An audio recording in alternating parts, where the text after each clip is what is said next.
Donc, merci beaucoup à tout le monde d'être présent aujourd'hui pour cette petite présentation des travaux de mon mémoire, qui s'intitule « Proposition de développement de la modélisation épidémiologique au service de la quantification actuarielle des risques ». Donc, dans le domaine de l'épidémiologie, il y a de nombreux modèles déterministes qui existent et il s'avère que c'est en étudiant l'un d'eux, qui est un modèle assez commun, que je me suis rendu compte de certaines limites à son utilisation. Et j'ai donc cherché quelles pourraient être les améliorations possibles à apporter à ce modèle qui permettrait en fait de contourner ces limites. Et c'est ça qui m'a amené à la création d'un nouveau modèle qui est dérivé de l'existant, mais qui apporte de nettes améliorations et une précision accrue en répondant à un besoin qui est concret. Donc, j'ai ensuite construit un processus de calibration en utilisant un algorithme issu de problématiques de deep learning que j'ai adapté pour répondre aux besoins spécifiques de ce nouveau modèle. À ce stade-là, du coup, le modèle est déterministe et devant la forte volatilité qui est engendrée par les phénomènes étudiés, donc que sont les épidémies, j'ai opéré une transformation de ce modèle pour obtenir une version stochastique de celui-ci.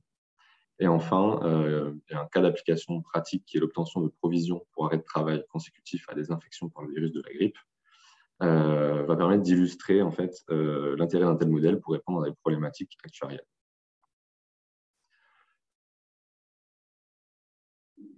Donc, dans un premier temps, on va voir les contextes et les objectifs des travaux du mémoire qui a été le mien. Donc, la modélisation épidémiologique, ça constitue un enjeu de taille dans le domaine de l'actuariat, étant donné en fait, la récurrence des phénomènes modélisés et leur impact qui sont croissants. Donc, depuis la crise du coronavirus, les épidémies ou même les pandémies, elles sont indéniablement au cœur des préoccupations. Pour n'en citer que quelques-unes, on a la grippe espagnole qui a touché l'Europe lors de la Première Guerre mondiale, avec un très lourd bilan humain. Les grippes asiatiques et de Hong Kong, elles ont meurtri la deuxième moitié du XXe siècle. Et la grippe saisonnière, elle a un impact bien moindre en termes de conséquences directes, mais sa régularité en fait une épidémie qui est très surveillée et aux conséquences cumulées qui restent quand même assez importantes.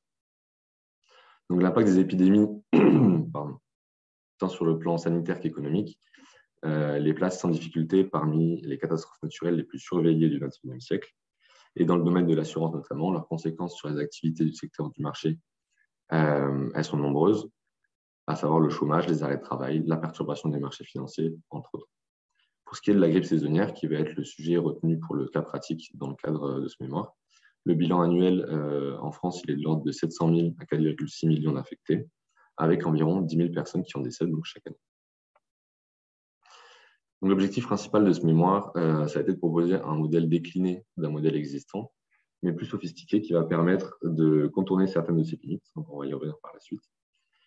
Une fois que le modèle a été développé, je l'ai fait passer par une phase de calibration, donc par une méthode dérivée du deep learning, en utilisant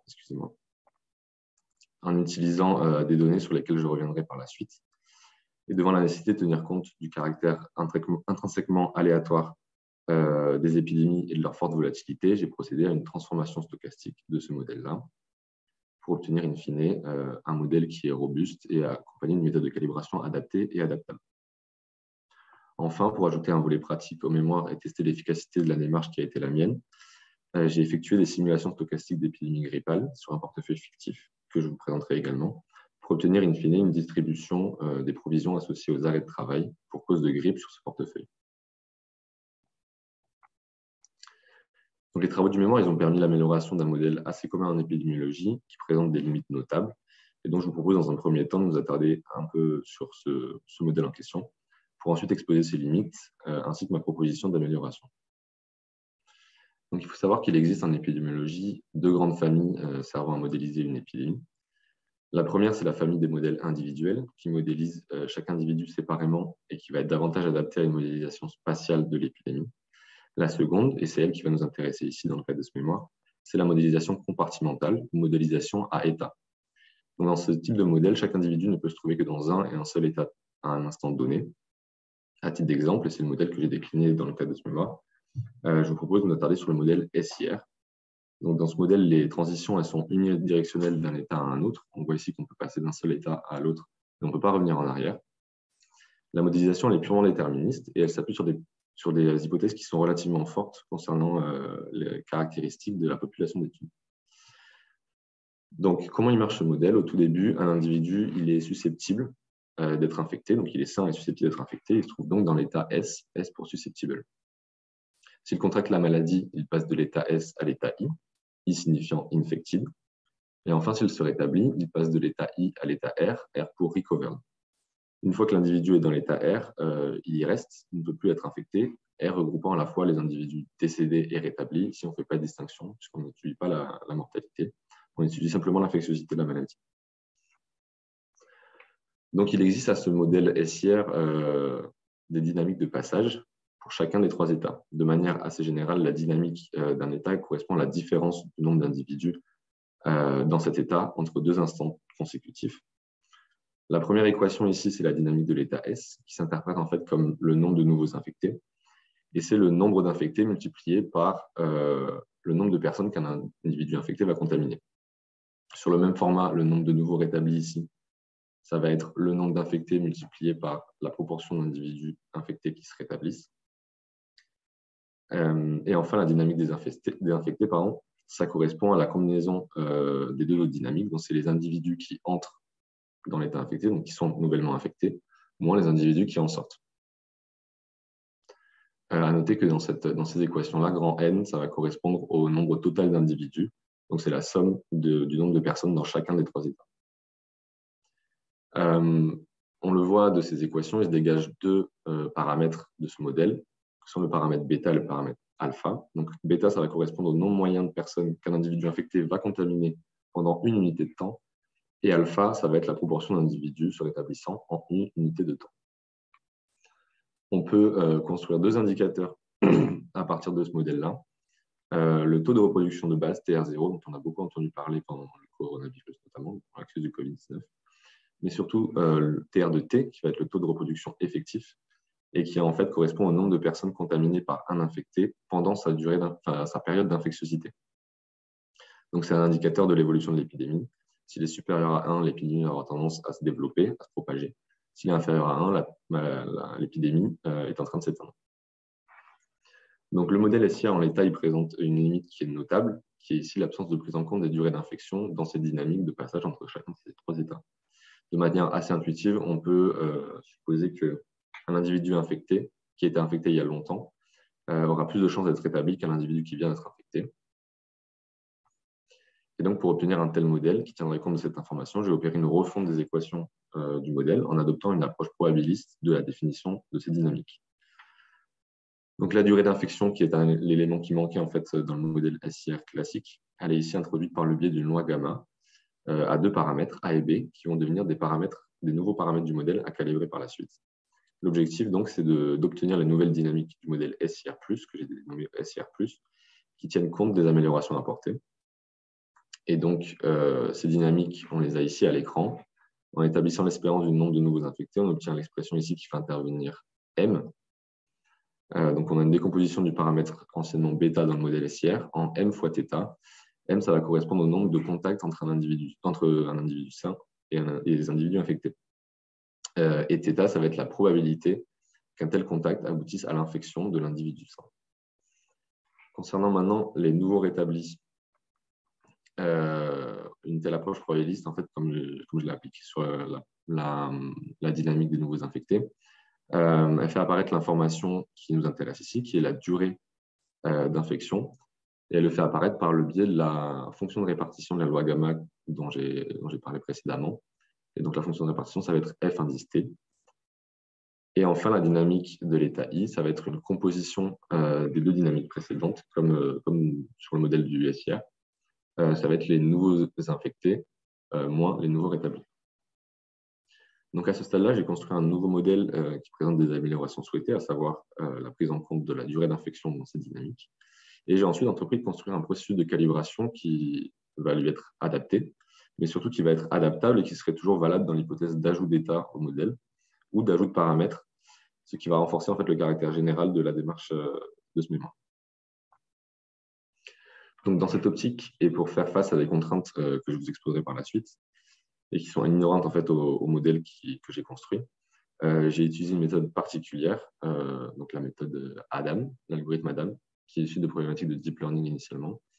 Et je vous propose dans un premier temps, avant de présenter l'algorithme, de vous décrire un peu les données sur lesquelles je me suis basé et qui vont alimenter l'algorithme pour la calibration.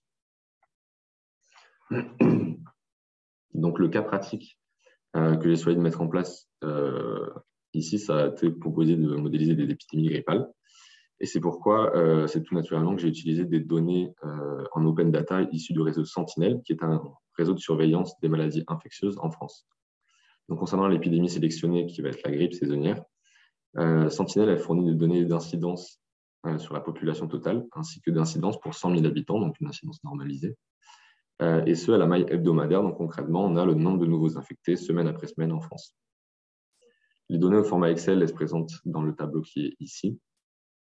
Et la variable que j'ai sélectionnée, ça a été INC100, donc incidence pour 100 000 habitants, ou taux d'incidence. Et il est possible d'obtenir une courbe d'incidence, comme sur la figure ci-contre, pour la saison 2018. Donc là, on a le nombre de nouveaux infectés semaine après semaine pour la saison 2018 et pour 100 000 habitants. Donc Sentinel a fourni des données qui sont hebdomadaires, mais on se rend bien compte que pour étudier la grippe, qui est une maladie qui dure en général quelques jours, ce serait préférable d'avoir des données quotidiennes. Donc c'est pourquoi j'ai, dans un premier temps, retraité les données pour avoir des données quotidiennes. Donc concrètement, j'ai d'abord réparti uniformément l'incidence hebdomadaire sur tous les jours de la semaine. Donc mettons qu'on ait 70 nouveaux cas, j'ai considéré qu'il y avait 10 nouveaux cas chaque jour. Et ensuite, j'ai appliqué un lissage par moyenne mobile pour conserver les variations dans les données hebdomadaires et ainsi obtenir une incidence quotidienne. Et une fois que ces données elles sont préparées et qu'elles sont prêtes à utiliser, il est nécessaire maintenant de présenter l'algorithme que j'ai utilisé par la suite, qui est l'algorithme ADAM. Donc, la méthode que j'ai adoptée, ça a été, pour la calibration, ça a été la minimisation de la MSE, donc de la mean squared error ou erreur quadratique moyenne, qui est en fait la fonction de perte associée à ce modèle. Donc, cela revient à déterminer le jeu de paramètres optimal pour lequel le modèle se rapprochera au mieux des données réelles, au sens de cette MSE, donc qui va minimiser cette MSE. D'un point de vue opérationnel, il était nécessaire d'avoir un algorithme qui était efficace, notamment à cause de la grande sensibilité de la fonction de perte aux variations des paramètres dans ce modèle-là, ainsi que son irrégularité. Ça, c'est quelque chose dont je me suis rendu compte au fur et à mesure de mes travaux, que la fonction de perte était très irrégulière et très sensible aux variations, aux infimes variations des paramètres. Et donc, c'était nécessaire d'avoir un algorithme qui soit robuste et qui permette de prendre en compte ça et de contourner un peu ce problème. Donc, l'algorithme ADAM, qu'est-ce que c'est? C'est Adaptive Moment Estimation. Il va permettre une convergence accrue et il va présenter l'avantage de pouvoir sortir efficacement des minima locaux. De plus, il dispose d'une robuste généralisation en cas d'ajout de paramètres au modèle ou d'ajout d'état, ce qui va contribuer à la généralisation de la méthode que je vous propose ici. Donc ici, on a une rapide illustration de comment fonctionne l'algorithme ADAM. Ici, on a la fonction à minimiser, donc la fonction de perte, avec X et Y en abscisse et en ordonnée. Et le point de départ de l'algorithme, donc ça correspond au point rouge. Et au cours des itérations, en fait, les minima locaux vont être efficacement évités en prenant en compte les itérations précédentes, c'est une particularité d'ADAM. Et on va avoir une convergence efficace et rapide vers le minimum global. Une fois que l'algorithme ADAM il est retenu pour les raisons que je viens de vous exposer là, en fait, il a été nécessaire en amont de la calibration, avant de le lancer sur les données de Sentinel, d'opérer certaines petites modifications et certains travaux pour s'assurer de la faisabilité et du bon déroulement en fait, de la mise en place de cet algorithme dans le cadre de ce mémoire. Donc, avant toute chose, il fallait s'assurer de l'existence du gradient qui va être calculé à chaque fois pour calculer la MSE. Et en fait, il s'avère que l'obtention de cette existence, elle n'était pas triviale. Donc, j'ai mis en place une démonstration de la dérivabilité de la fonction de perte, donc la MSE, selon chacun des trois paramètres qui entrent en jeu ici. Donc, je vous le rappelle, c'est θ, la probabilité d'infection, et A et B qui vont être les paramètres de la loi gamma du modèle SIR+. Ensuite, j'ai pris la décision d'exclure certaines saisons épidémiques des données de Sentinel, donc de ne pas en tenir compte, soit parce qu'elles étaient impactées trop fortement par la présence d'autres maladies, comme par exemple le Covid, dans lequel on a vu que les cas de grippe avaient fortement chuté, et qui du coup ne sont pas représentatifs des saisons classiques.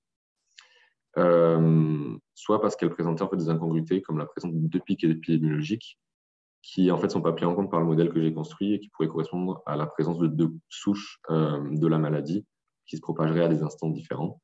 Et donc, j'ai décidé volontairement d'exclure ces saisons-là pour ne pas entraver en fait, la calibration. Ensuite, j'ai également introduit un retard dans la mise en route de l'algorithme. Pour être un peu plus clair sur ce point-là, sur une saison épidémique, en fait, pour la grippe, dans le cadre de ce cas pratique, il existe au début un laps de temps non négligeable pendant lequel l'épidémie ne décolle pas. Et donc, il est plutôt judicieux dans ce cas-là de ne faire intervenir la calibration que lorsqu'on s'est assuré que l'épidémie a bien débuté, pour éviter de prendre en considération en fait, des cas isolés qui font en somme pas partie du phénomène modélisé. Et enfin, pour pouvoir appliquer ADAM, il était nécessaire d'avoir les dérivées partielles de la fonction de perte par rapport à chacun des paramètres. Et donc, devant l'impossibilité d'obtenir des formules fermées pour ces dérivées partielles, j'ai opté pour une approximation numérique qui a nécessité la mise en place de critères, donc à la fois de précision et de cohérence avec les limites opérationnelles imposées par l'utilisation de la machine. Et donc, à ce stade-là, on a fait toutes les vérifications nécessaires et on dispose d'un modèle déterministe amélioré auquel on a associé une méthode de calibration adaptée et adaptable qu'on peut utiliser sur les données d'incidence de Sentinel qu'on a retraitées au préalable. Donc, la calibration, ensuite, elle est effectuée indépendamment sur chacune des saisons épidémiques que j'ai retenues, donc exclusion faite des années Covid ou des années où il y a plusieurs pics épidémiques. Et le critère d'arrêt que j'ai choisi lors de l'exécution de l'algorithme, ça a été un critère arbitraire, donc de 1500 itérations, qui n'est pas optimal, mais qui en pratique aboutit à une convergence relativement satisfaisante pour les saisons que j'ai retenues. L'algorithme fournit en sortie un jeu de paramètres qui se rapproche fortement des optimaux, donc un jeu de paramètres par saison épidémique. Donc, je vous en ai présenté quelques exemples ici. Donc, on a le θ optimal, le A optimal et le B optimal pour chaque saison épidémique. Et je vais y revenir par la suite, mais le jeu de paramètres qui minimise le plus la MSE globale, c'est celui qui est associé à la saison 1985, donc la première ligne, avec la courbe d'incidence du modèle SIR+, en prenant en entrée ces paramètres, qui est tracée sur la figure ici, en comparaison, donc elle est tracée en bleu, en comparaison des courbes d'incidence historiques. Donc à ce stade, on a le modèle SIR+, déterministe, calibré avec la méthode de l'algorithme ADAM. Cependant, il est naturel de se questionner quant à la pertinence d'un tel modèle qui est, comme je l'ai dit, déterministe, en sachant que les épidémies, donc le phénomène sous-jacent, est un phénomène qui est très volatile. C'est pourquoi en fait, l'étude des épidémies sur une longue période nécessiterait davantage un modèle stochastique qui permettrait une modélisation plus fine et précise et qui augmenterait grandement son intérêt dans le cadre de problématiques actuarielles. Donc, dans cette optique, pour obtenir un modèle stochastique, j'ai étudié plusieurs approches possibles d'introduction de ce caractère aléatoire au sein même du modèle, qui sont révélées malheureusement infructueuses pour la plupart, et que je ne vais pas détailler directement ici, mais sur lesquelles je pourrais revenir par la suite si besoin. Et ces pistes ont finalement abouti à retenir une approche par transformation du déterministe via un mouvement brownien géométrique. Donc, le processus que j'ai retenu, c'est un mouvement brownien géométrique dont les équations théoriques elles sont affichées ici et dont la résolution fournit une formule fermée relativement simple, en tout cas connue. Le nombre de nouveaux infectés en fait en T est obtenu ici en multipliant la même dynamique déterministe à un instant T par la valeur prise par le mouvement brownien géométrique en ce même instant T.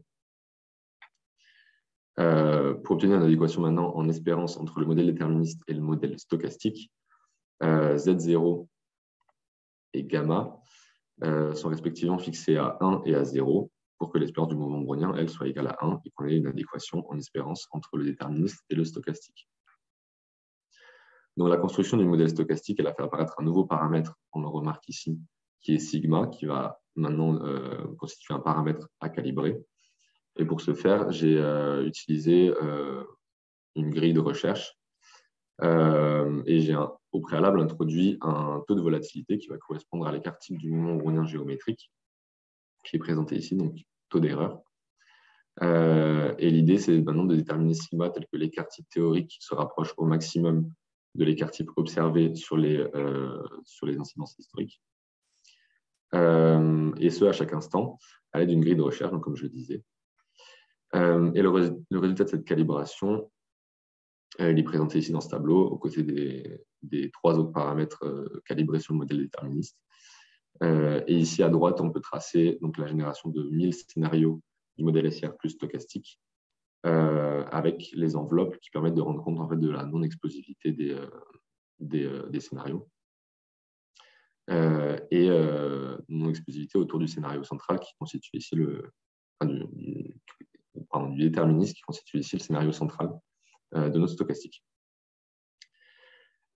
Donc, ce modèle SIR plus stochastique, il a connu plusieurs phases successives d'amélioration. D'abord, une partie déterministe obtenue à partir du SIR, puis une transformation stochastique qui a été motivée par la nature des phénomènes modélisés. Maintenant, afin de se rendre compte un peu mieux des utilisations possibles d'un tel modèle dans le domaine de l'actuariat, je vous propose de passer à un cas pratique qui va être l'obtention d'une distribution des provisions au titre des arrêts de travail consécutifs à des infections par le virus de la grippe.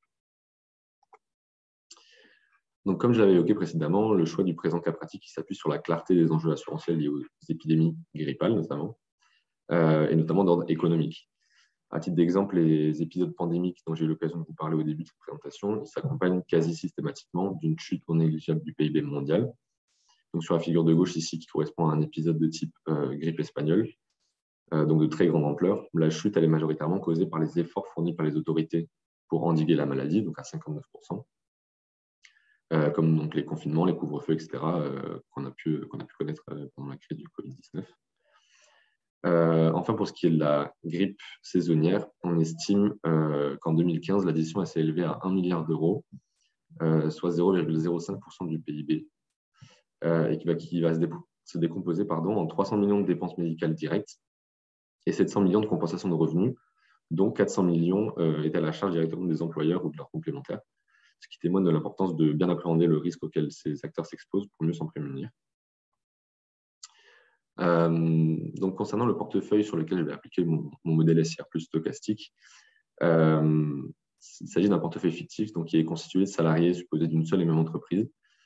À chaque individu est attribué un salaire selon une répartition tirée d'une étude INSEE. Et les individus sont considérés comme homogènes en tout point de vue, c'est-à-dire pas de distinction qui est faite ici selon l'âge, le sexe, leur réaction à l'épidémie ou autre. Pour ce qui est des garanties retenues, il est fait l'hypothèse que seuls 2 acteurs interviennent dans le maintien de salaire, à savoir la sécurité sociale et la complémentaire. La sécurité sociale, elle va prendre en charge 50% du salaire de base à partir du 4e jour d'arrêt, et la complémentaire qui verse le montant restant pour l'employé, pour que l'employé dispose d'une couverture à 100% de son salaire journalier de base. On fait l'hypothèse également qu'une infection par la grippe ne dépasse pas 38 jours, ce qui est en pratique quasiment toujours vérifié pour les épidémies grippales. Et maintenant, il est possible de simuler une épidémie grippale au sein du portefeuille des salariés qui est ainsi créé. Donc concrètement, comment ça va marcher? À chaque instant de l'épidémie, le nombre de nouveaux infectés qu'on récupère grâce au modèle SIR plus stochastique, il va être réparti, donc c'est un nombre total qui va être réparti parmi la population susceptible, et le nombre de nouveaux rétablis, il va être réparti parmi la population infectée, en pondérant en fait les rétablissements par la durée d'infection, qui est donc l'élément qu'on avait rajouté pour améliorer ce modèle-là. Donc, à l'issue de l'épidémie, le temps passé dans l'état infecté qui est conservé à chaque instant, il va être associé au salaire pour obtenir la charge que représente chaque arrêt de travail. Et l'agrégation de ces charges, elle donne ainsi la charge totale de l'épidémie au sein du portefeuille. Et en effectuant plusieurs simulations, il est possible d'obtenir une distribution de ces fameuses charges de provision. Donc, sur un portefeuille de 100 000 individus, on obtient concrètement cette distribution ici à gauche concernant le nombre de jours passés dans l'état infectieux, avec une moyenne de 4,5 jours, qui correspond, à dire d'experts, à la moyenne pour la grippe saisonnière.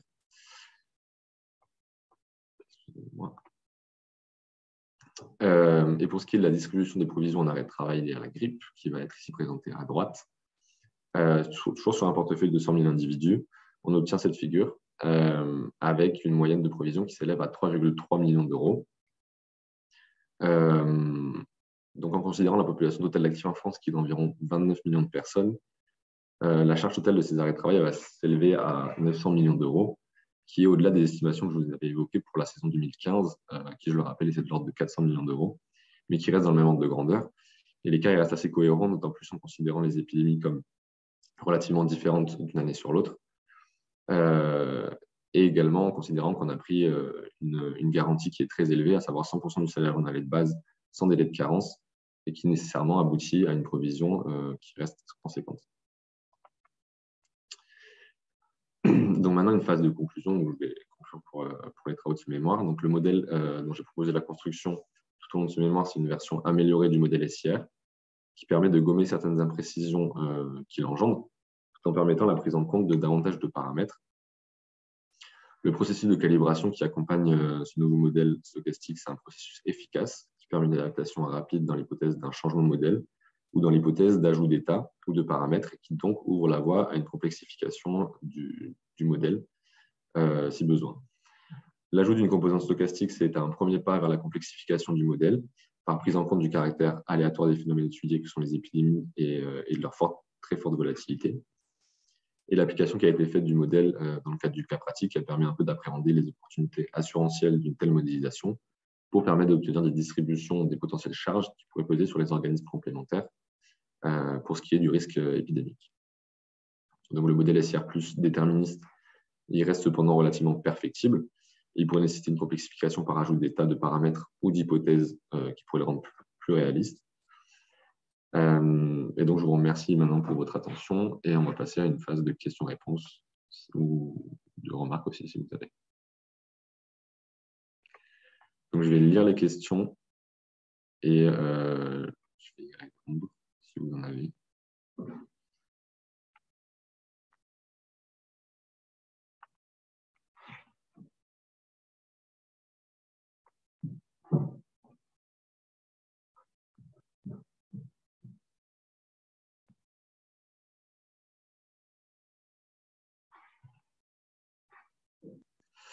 Alors, du coup, j'ai une question de Caroline qui me demande quid de l'effet âge, à la fois pour la durée en infection et donc la propension à infecter les autres si celle-ci est aussi liée à cette durée et la probabilité d'être infecté. Alors, en fait, les variables qui vont impacter sur l'infectiosité des personnes et la propension à être infectées, en fait, c'est principalement le paramètre M, donc qui est le nombre de contacts entre les individus. En fait, le paramètre M, moi, je l'ai pris égal à 16 pour une semaine. Non, pour une journée, pardon. Et en fait, ce paramètre, je l'ai tiré d'une étude que j'ai trouvée qui, initialement, présentait plusieurs paramètres M, en fait, selon les contacts, selon les âges des personnes, selon le sexe, selon la période de l'année, donc si on était en période scolaire, en période de week-end, en période de vacances. Et en fait, ce paramètre M, il va fortement évoluer.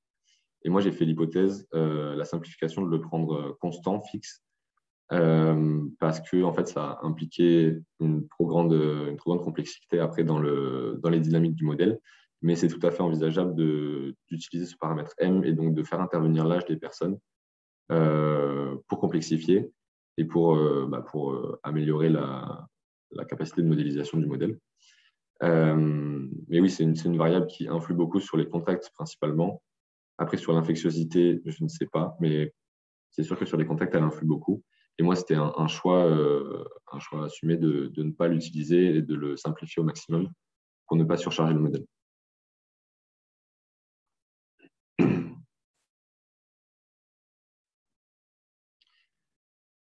Alors du coup, une question de Pierre-François. Avez-vous songé à utiliser le taux de couverture vaccinale dans le modèle? J'y ai pas forcément réfléchi dans le sens où, comme pour la question de l'âge, c'était une complexification en plus. En fait, je pense que pour inclure la vaccination dans le modèle, il faudrait utiliser des taux de chute en fait, sur le nombre d'infectés. Et en fait, ça aurait un impact principalement aussi sur la capacité d'infection, donc le paramètre θ qui est modélisé. Et en fait, c'est un paramètre qui viendrait complexifier le modèle, c'est vrai. Mais je ne l'ai pas modélisé pour des raisons de simplification parce que le modèle, en fait, c'était assez compliqué à mettre en place. Mais c'est vrai que c'est une complexification et une piste d'amélioration qui est possible pour ce modèle-là.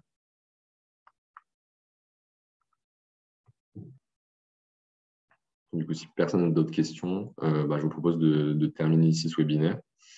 Je vous remercie pour votre attention et je vous souhaite une bonne journée à tous. Merci beaucoup.